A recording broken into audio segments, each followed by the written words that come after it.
Hello everyone. So welcome back to this video.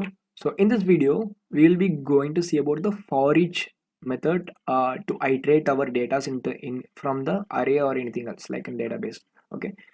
So array is also similar to database. So we can assume that there is a bunch of data into the database.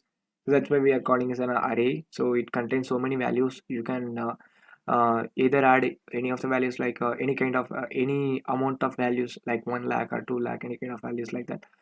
Okay, so now I'll be using a method called for each to iterate my loop. Okay, iterate my array. So this is how for each works.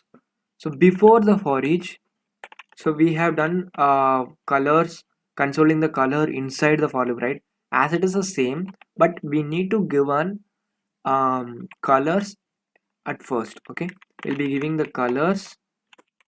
This is the syntax to loop the array.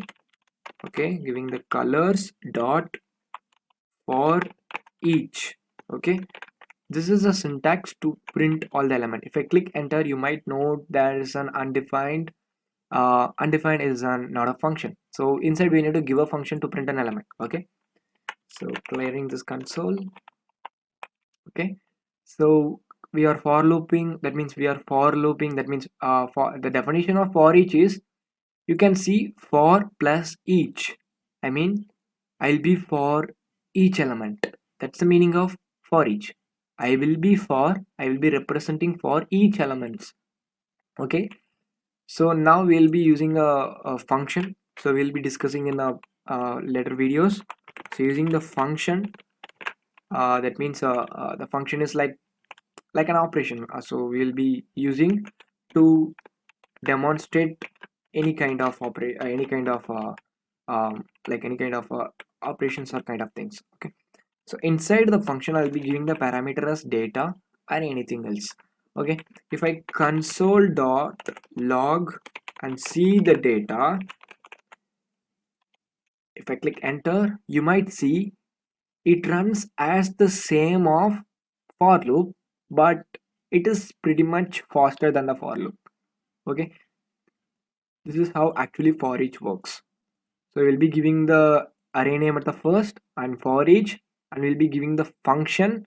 Inside the function, we will be calling this method. So like doing this, we can do the function call itself, and we can call the function every time when this loop runs. Okay, uh, this function is similar to you saw in programming languages. Whenever you use whenever you loop the thing, whenever you call a function, it will be get called and the value will be printed. As the same, we have calling the function inside the for each to print the data. Okay, every time the for each calls, first this element will be printed and next this element will be printed. Data is an parameter to define a data into that function. Okay, this is how actually a function works.